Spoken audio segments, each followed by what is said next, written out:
All right, ladies and gentlemen, third video this week. I'm telling you, I'll get back on my horse, wife is back home, get my groove back together. By playoff time will be beautiful. All right, quick video. I'm gonna try to make it quick because this Dak Romo stuff is all over the airwaves. Everybody's talking about it. Romo's coming back to practice. He's looking great. What do we think? Now I'm gonna answer those. I'm gonna answer 3 questions myself and what I think, and I want you to answer the same 3 questions. Okay? Question number 1. Who is the better quarterback, Dak Prescott or Tony Romo? Okay, I gotta answer this carefully because Tony Romo fans are possibly some of the most sensitive creatures in the animal kingdom. So yeah, they have to hear this clearly. Tony Romo is by far the better quarterback of the 2. It is not even in question. That is my view. Tony Romo is a far better quarterback than Dak Prescott. Dak Prescott is only learning things right now that Tony Romo found out 7, 8 years ago. Dak Prescott is learning how to get the ball to Des Bryant. Tony Romo can do it with his eyes closed. Same with Witten and all the others. So there is not even a question on which one of the 2 is a better quarterback. Next question. Who's the better fit for the Dallas Cowboys? Dak Prescott or Tony Romo? Now here gets a little trickier because I don't know. And if I don't know, I have to revert to what has actually happened. Got to go look at the tape. And as I've told you, I feel like this team right now, the team as a whole right now, is playing better than that team in 2014. So Dak, with Dak not being as good of a quarterback as Romo at all, the fit seems like it's working. With him being able to run the football, him being able to take a hit and not come out the game, him being able to, if there's a design read option, he can take that in the red zone. He opens up an offense in ways it hasn't been opened before. So no, he can't do the things in the red zone that Tony Romo can do. But no, Tony Romo can't do the things in the red zone that Dak can do. I heard some people saying, well, what is Dak doing that Tony Romo can't do? Dak is taking hits. Dak is running the football. Dak is doing the read option. Added that to a legitimate threat in the game. With Romo in the game, it's not even a threat. So there's a lot of things that Dak is doing that Romo can't do. I'm not saying that Dak is better. It's just a fit thing.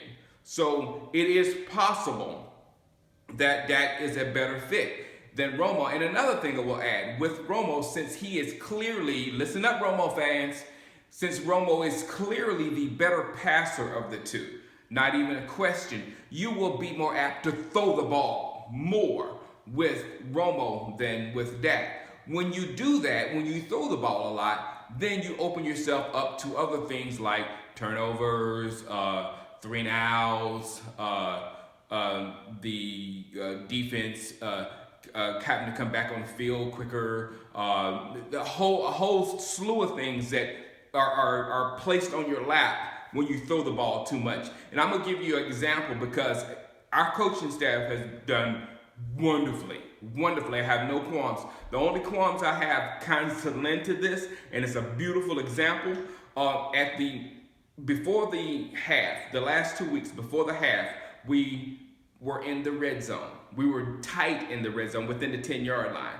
And we decided to pass the football there. Now, before the half, the main thing you want to do is drain the clock and put some points on the board.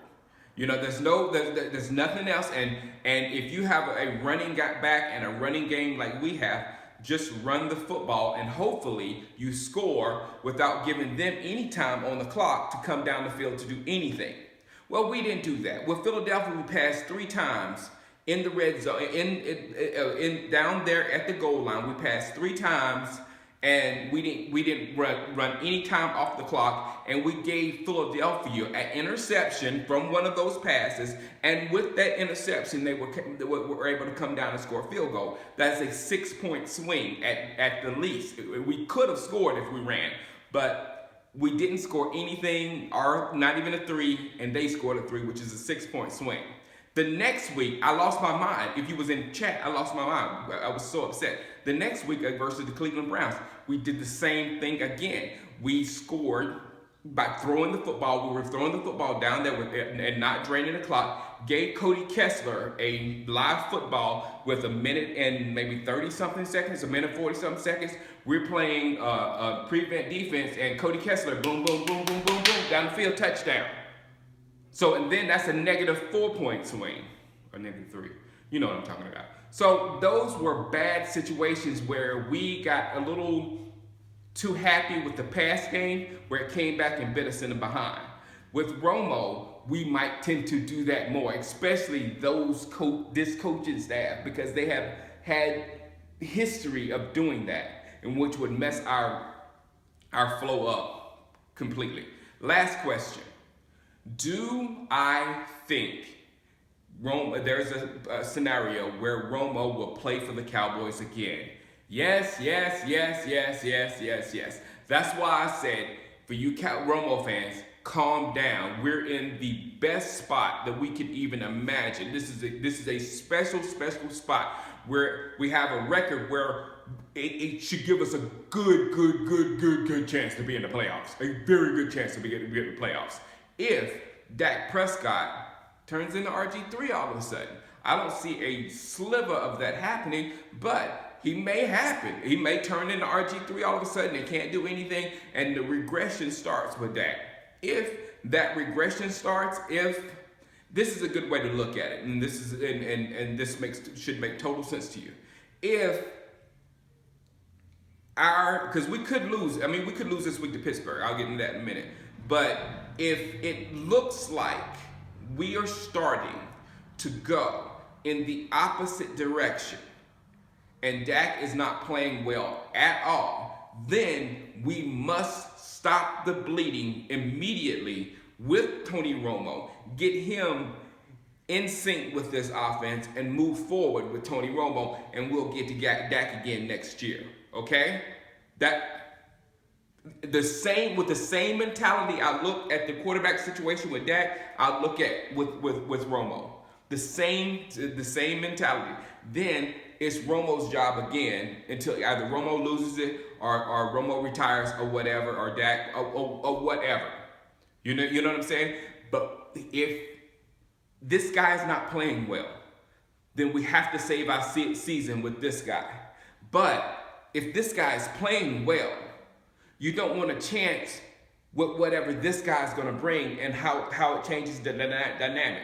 Because if you watch sports, there's so many situations where a team brought in a player where the fans and the announcers and all thought was a better player, but the team did not get better. There's so many examples of that in sports, in all different sports. So we have to take this from that perspective rather than, a Madden perspective. Oh, he's got an 85 overall and he's got a 75 overall. Let's start the 85 overall. It gives us a better chance to win. That's not exactly how it works in the real world. All right, Pittsburgh this week. Car coming. I don't have my mic on. Pittsburgh this week. One of the teams I hate more than anything. You know what I'm saying? I hate it when I see my uniform and their uniform. I'm a little bit older than you, so Pittsburgh means a little bit to me. So that's going to be a tough football game. I don't like the fact that they're not playing well, because they're going to be working hard to get themselves in sync. So we're going to play against a very, very, very focused football team. Not a team that's just going on playing a regular week. They need this game. They need this game in the worst way. So they're going to come out with everything they have. So it's going to be a tough weekend, ladies and gentlemen. Some L's. I used to say the losses are coming, but sometimes I don't think maybe they're not coming. I don't know. But if they come, this is a weekend where they could come. Be ready. But let's stay fast with this quarterback situation until we see that this guy is completely regressing and not actually the guy we thought he was. If that happens, quickly pick Tony Romo and put him up in that spot. But until then, let's ride this thing because this is sports. You don't know what you got until they didn't want it. And then you can make your, who's great, who's not great. You really don't know what you have until you want it. All right, guys, holla at you.